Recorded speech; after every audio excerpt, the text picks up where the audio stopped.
अथ श्रीदशमहाविद्या कवचम् विनियोगः। ॐ अस्य श्रीमहाविद्याकवचस्य श्रीसदाशिवऋषिः उष्णिक्छन्दः श्रीमहाविद्यादेवता सर्वसिद्धिप्राप्त्यर्थे पाठे विनियोगः। अथ ध्यानम्।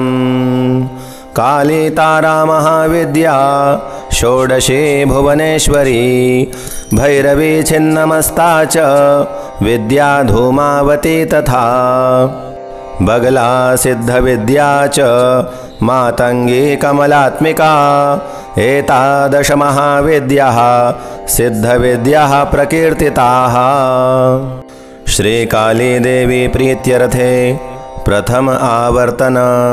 ॐ प्राच्यां रक्षतु मे तारा कामरूपनिवासिनी आग्नेयां षोडशी पातु यां यां धूमावती स्वयं नैऋत्यां भैरवी पातु वारुण्यां भुवनेश्वरी वायव्यां सततं पातु छिन्नमस्ता महेश्वरी कौबेर्यां पातु मे देवी श्रीविद्या बगलामुखी ऐशान्यां पातु मे नित्यं महात्रिपुरसुन्दरी ऊर्ध्वं रक्षतु मे विद्या मातंगी पीठवासिनी सर्वतः पातु मे नित्यं कामाख्या कालिका स्वयं ब्रह्मरूपा महाविद्या सर्वविद्यामयी स्वयं शीर्षे रक्षतु मे दुर्गा भालं श्रीभवगेहिनी त्रिपुरा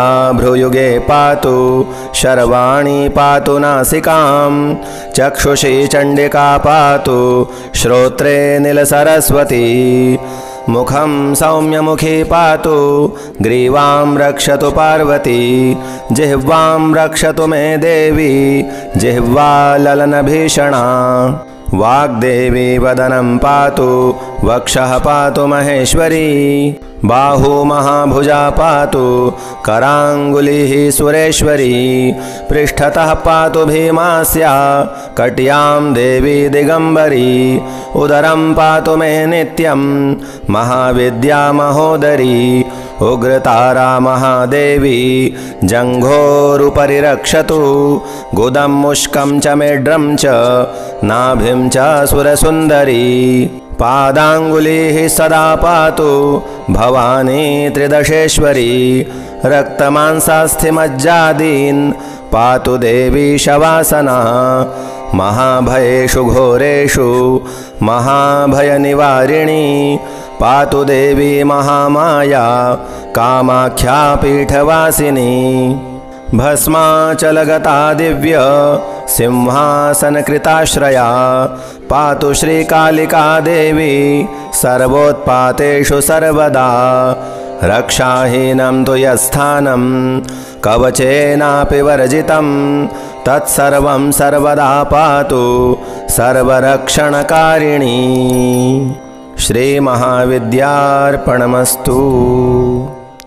श्रीतारादेवी प्रीत्यर्थे द्वितीय आवर्तन। ॐ प्राच्यां रक्षतु मे तारा कामरूपनिवासिनी आग्नेयां षोडशी पातु यां यां धूमावती स्वयं नैऋत्यां भैरवी पातु वारुण्यां भुवनेश्वरी वायव्यां सततं पातु छिन्नमस्ता महेश्वरी कौबेर्यां पातु मे देवी श्रीविद्या बगलामुखी ऐशान्यां पातु मे नित्यं महात्रिपुरसुन्दरी ऊर्ध्वं रक्षतु मे विद्या मातंगी पीठवासिनी सर्वतः पातु मे नित्यं कामाख्या कालिका स्वयं ब्रह्मरूपा महाविद्या सर्वविद्यामयी स्वयं शीर्षे रक्षतु मे दुर्गा भालं श्रीभवगेहिनी त्रिपुरा भ्रुयुगे पातु शर्वाणी पातु नासिकां चक्षुषी चण्डिका पातु श्रोत्रे नीलसरस्वती मुखं सौम्यमुखी पातु ग्रीवां रक्षतु पार्वती जिह्वां रक्षतु मे देवी जिह्वा ललनभीषणा वाग्देवी वदनं पातु वक्षः पातु महेश्वरी बाहु महाभुजा पातु कराङ्गुलिः सुरेश्वरी पृष्ठतः पातु भीमास्या कट्यां देवी दिगम्बरी उदरं पातु मे नित्यं महाविद्या महोदरी उग्रतारा महादेवी जङ्घोरुपरि रक्षतु गुदं मुष्कं च मेढ्रं च नाभिं च सुरसुन्दरी पादाङ्गुलिः सदा पातु भवानी त्रिदशेश्वरी रक्तमांसास्थिमज्जादीन् पातु देवी शवासना महाभयेषु घोरेषु महाभयनिवारिणी पातु देवी महामाया कामाख्या पीठवासिनी भस्माचलगता दिव्य सिंहासनकृताश्रया पातु श्रीकालिका देवी सर्वोत्पातेषु सर्वदा रक्षाहीनं तु यत्स्थानं कवचेनापि वर्जितं तत्सर्वं सर्वदा पातु सर्वरक्षणकारिणी श्रीमहाविद्यार्पणमस्तु। श्रीछिन्नमस्ता देवी प्रीत्यरथे तृतीय आवर्तन।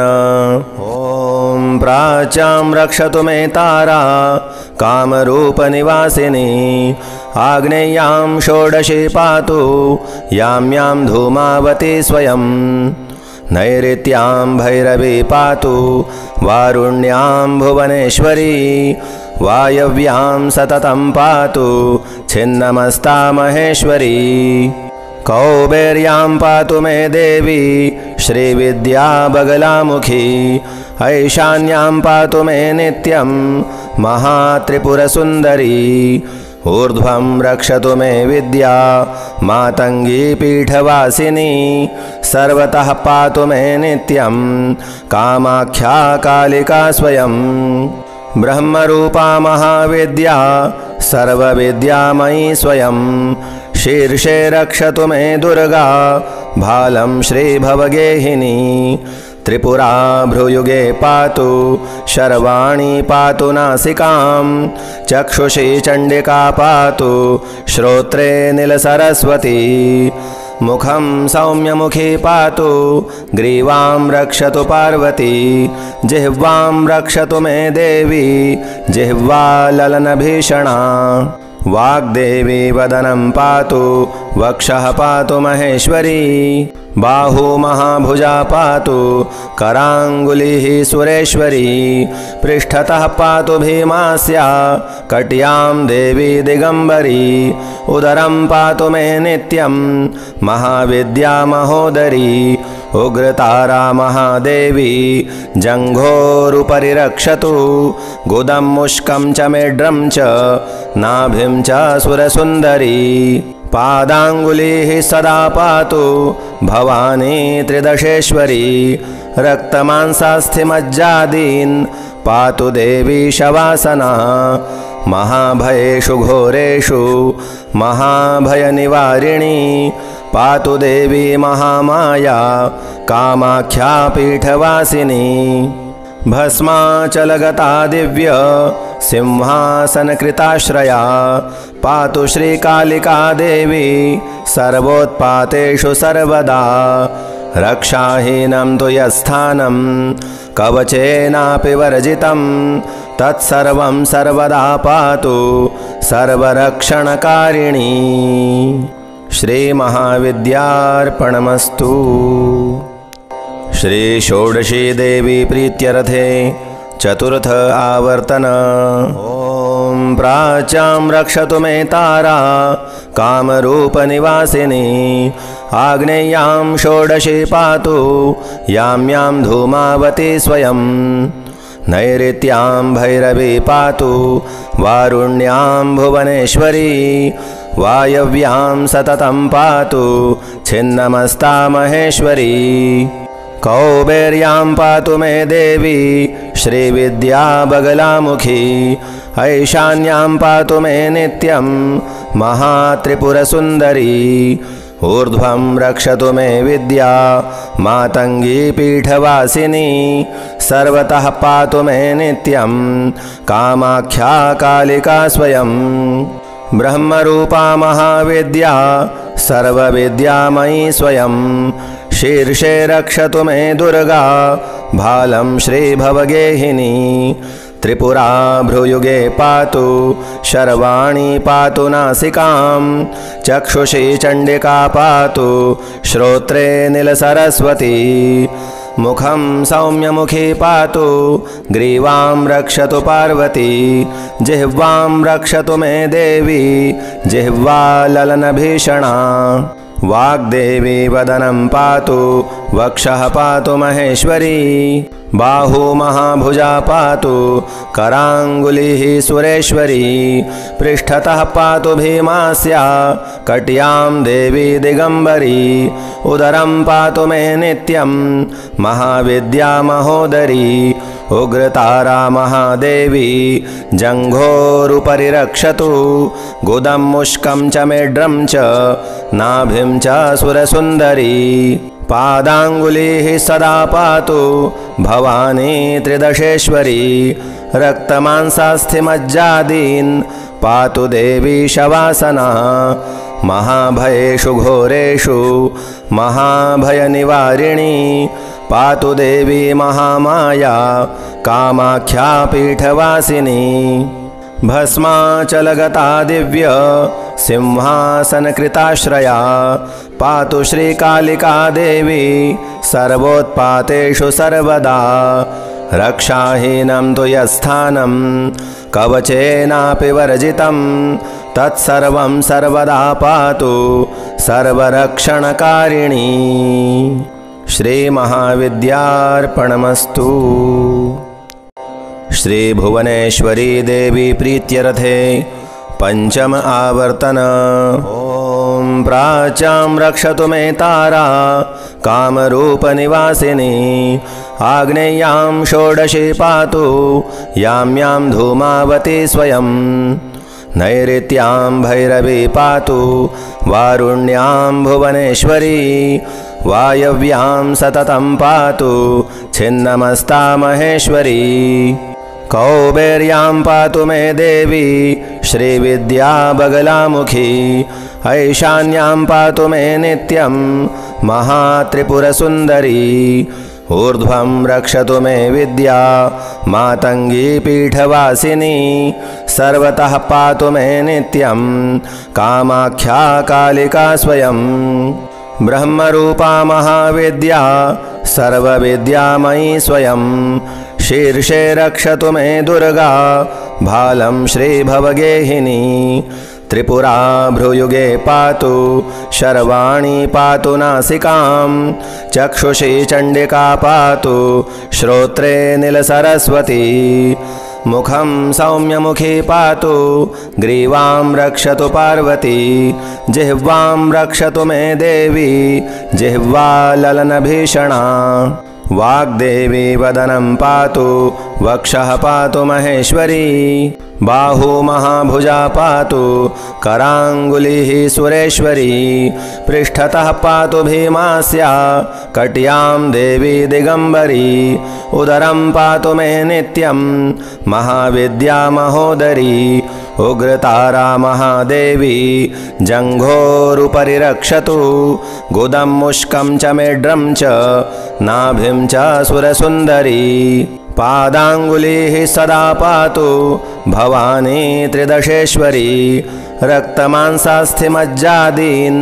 पातु देवी शवासना महाभयेषु घोरेषु महाभयनिवारिणी पातु देवी महामाया कामाख्या पीठवासिनी भस्माचलगता दिव्य सिंहासनकृताश्रया पातु श्रीकालिका देवी सर्वोत्पातेषु सर्वदा रक्षाहीनं तु यत्स्थानं कवचेनापि वर्जितं तत्सर्वं सर्वदा पातु सर्वरक्षणकारिणी। श्रीमहाविद्यार्पणमस्तु। श्रीभैरवी देवी प्रीत्यर्थे षष्ठ आवर्तन। ॐ प्राच्यां रक्षतु मे तारा कामरूपनिवासिनी। आग्नेयां षोडशी पातु यां यां धूमावती स्वयं। नैऋत्यां भैरवी पातु वारुण्यां भुवनेश्वरी। वायव्यां सततं पातु छिन्नमस्ता महेश्वरी। कौबेर्यां पातु मे देवी श्रीविद्या बगलामुखी। ऐशान्यां पातु मे नित्यं महात्रिपुरसुन्दरी। ऊर्ध्वं रक्षतु मे विद्या मातङ्गी पीठवासिनी।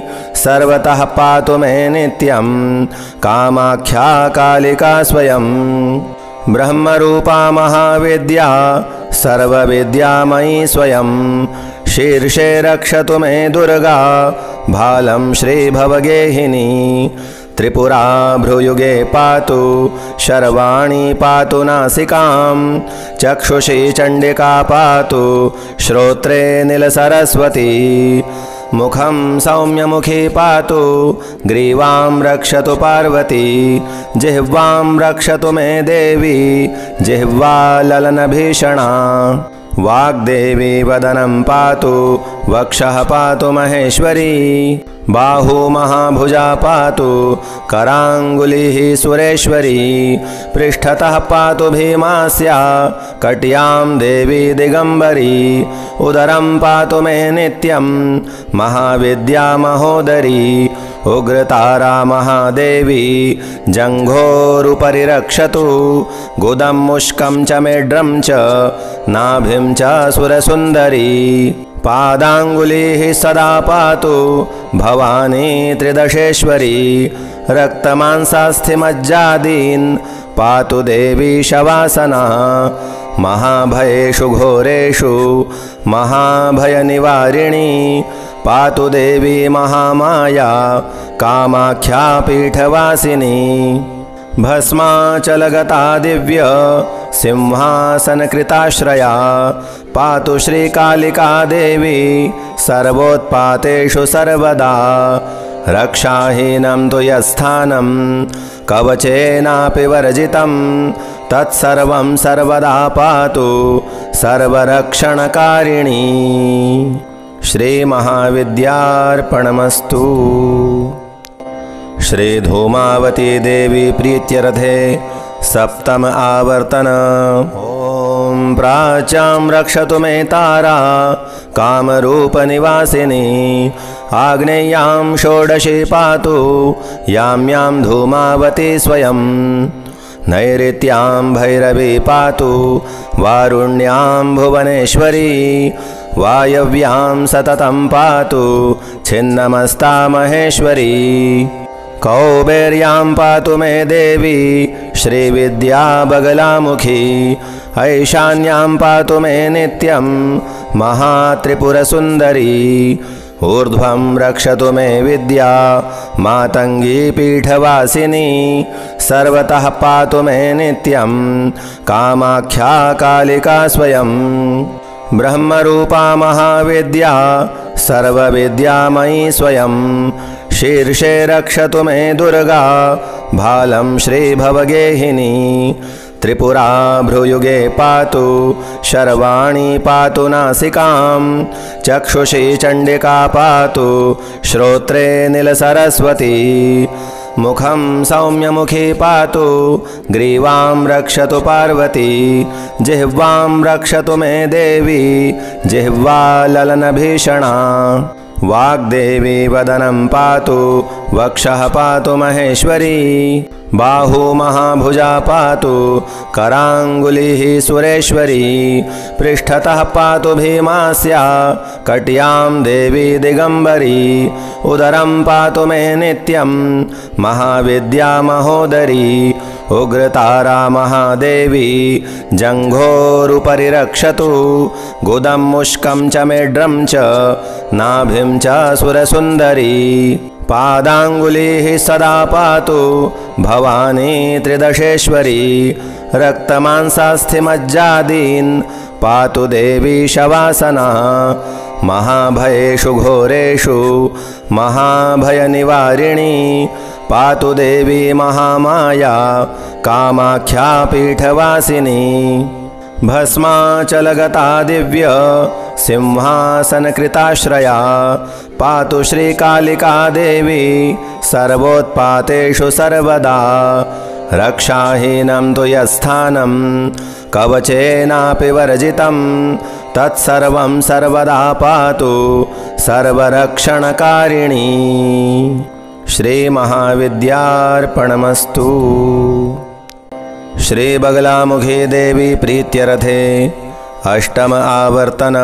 ॐ प्राच्यां रक्षतु मे तारा कामरूपनिवासिनी आग्नेयां षोडशी पातु यां यां धूमावती स्वयं नैऋत्यां भैरवी पातु वारुण्यां भुवनेश्वरी वायव्यां सततं पातु छिन्नमस्ता महेश्वरी कौबेर्यां पातु मे देवी श्रीविद्या बगलामुखी ऐशान्यां पातु मे नित्यं महात्रिपुरसुन्दरी ऊर्ध्वं रक्षतु मे विद्या मातङ्गी पीठवासिनी सर्वतः पातु मे नित्यं कामाख्या कालिका स्वयं ब्रह्मरूपा महाविद्या सर्वविद्यामयी स्वयं शीर्षे रक्षतु मे दुर्गा भालं श्रीभवगेहिनी त्रिपुरा भ्रूयुगे पातु शर्वाणी पातु नासिकां चक्षुषी चण्डिका पातु श्रोत्रे नीलसरस्वती मुखं सौम्यमुखी पातु ग्रीवां रक्षतु पार्वती जिह्वां रक्षतु मे देवी जिह्वा ललनभीषणा वाग्देवी वदनं पातु वक्षः पातु महेश्वरी बाहु महाभुजा पातु कराङ्गुलिः सुरेश्वरी पृष्ठतः पातु भीमास्या कट्यां देवी दिगम्बरी उदरं पातु मे नित्यं महाविद्या महोदरी उग्रतारा महादेवी जङ्घोरुपरि रक्षतु गुदं मुष्कं च मेढ्रं च नाभिं च सुरसुन्दरी पादाङ्गुलिः सदा पातु भवानी त्रिदशेश्वरी रक्तमांसास्थिमज्जादीन् पातु देवी शवासना महाभयेषु घोरेषु महाभयनिवारिणी पातु देवी महामाया कामाख्या पीठवासिनी भस्माचलगता दिव्य सिंहासनकृताश्रया पातु श्रीकालिका देवी सर्वोत्पातेषु सर्वदा रक्षाहीनं तु यत्स्थानं कवचेनापि वर्जितं तत्सर्वं सर्वदा पातु सर्वरक्षणकारिणी। श्रीमहाविद्यार्पणमस्तु। श्रीमातङ्गी देवी प्रीत्यर्थे नवम आवर्तन। ॐ प्राच्यां रक्षतु मे तारा कामरूपनिवासिनी आग्नेयां षोडशी पातु यां यां धूमावती स्वयं नैऋत्यां भैरवी पातु वारुण्यां भुवनेश्वरी वायव्यां सततं पातु छिन्नमस्ता महेश्वरी कौबेर्यां पातु मे देवी श्रीविद्या बगलामुखी ऐशान्यां पातु मे नित्यं महात्रिपुरसुन्दरी ऊर्ध्वं रक्षतु मे विद्या मातङ्गी पीठवासिनी सर्वतः पातु मे नित्यं कामाख्या कालिका स्वयं ब्रह्मरूपा महाविद्या सर्वविद्यामयी स्वयं शीर्षे रक्षतु मे दुर्गा भालं श्रीभवगेहिनी त्रिपुरा भ्रूयुगे पातु शर्वाणी पातु नासिकां चक्षुषी चण्डिका पातु श्रोत्रे नीलसरस्वती मुखं सौम्यमुखी पातु ग्रीवां रक्षतु पार्वती जिह्वां रक्षतु मे देवी जिह्वा ललनभीषणा वाग्देवी वदनं पातु वक्षः पातु महेश्वरी बाहु महाभुजा पातु कराङ्गुलिः सुरेश्वरी पृष्ठतः पातु भीमास्या कट्यां देवी दिगम्बरी उदरं पातु मे नित्यं महाविद्या महोदरी उग्रतारा महादेवी जङ्घोरुपरि रक्षतु गुदं मुष्कं च मेढ्रं च नाभिं च सुरसुन्दरी पादाङ्गुलिः सदा पातु भवानी त्रिदशेश्वरी रक्तमांसास्थिमज्जादीन् पातु देवी शवासना महाभयेषु घोरेषु महाभयनिवारिणी पातु देवी महामाया कामाख्या पीठवासिनी भस्माचलगता दिव्य सिंहासनकृताश्रया पातु श्रीकालिका देवी सर्वोत्पातेषु सर्वदा रक्षाहीनं तु यत्स्थानं कवचेनापि वर्जितं तत्सर्वं सर्वदा पातु सर्वरक्षणकारिणी श्रीमहाविद्यार्पणमस्तु। श्रीकमलादेवी प्रीत्यर्थे दशमावर्तन। ॐ प्राच्यां रक्षतु मे तारा कामरूपनिवासिनी आग्नेयां षोडशी पातु यां यां धूमावती स्वयं नैऋत्यां भैरवी पातु वारुण्यां भुवनेश्वरी वायव्यां सततं पातु छिन्नमस्ता महेश्वरी कौबेर्यां पातु मे देवी श्रीविद्या बगलामुखी ऐशान्यां पातु मे नित्यं महात्रिपुरसुन्दरी ऊर्ध्वं रक्षतु मे विद्या मातङ्गी पीठवासिनी सर्वतः पातु मे नित्यं कामाख्या कालिका स्वयं ब्रह्मरूपा महाविद्या सर्वविद्यामयी स्वयं शीर्षे रक्षतु मे दुर्गा भालं श्रीभवगेहिनी त्रिपुरा भ्रूयुगे पातु शर्वाणी पातु नासिकां चक्षुषी चण्डिका पातु श्रोत्रे नीलसरस्वती मुखं सौम्यमुखी पातु ग्रीवां रक्षतु पार्वती जिह्वां रक्षतु मे देवी जिह्वा ललनभीषणा वाग्देवी वदनं पातु वक्षः पातु महेश्वरी बाहु महाभुजा पातु कराङ्गुलिः सुरेश्वरी पृष्ठतः पातु भीमास्या कट्यां देवी दिगम्बरी उदरं पातु मे नित्यं महाविद्या महोदरी उग्रतारा महादेवी जङ्घोरुपरि रक्षतु गुदं मुष्कं च मेढ्रं च नाभिं च सुरसुन्दरी पादाङ्गुलिः सदा पातु भवानी त्रिदशेश्वरी रक्तमांसास्थिमज्जादीन् पातु देवी शवासना महाभयेषु घोरेषु महाभयनिवारिणी पातु देवी महामाया कामाख्या पीठवासिनी भस्माचलगता दिव्य सिंहासनकृताश्रया पातु श्रीकालिका देवी सर्वोत्पातेषु सर्वदा रक्षाहीनं तु यत्स्थानं कवचेनापि वर्जितं तत्सर्वं सर्वदा पातु सर्वरक्षणकारिणी श्रीमहाविद्यार्पणमस्तु।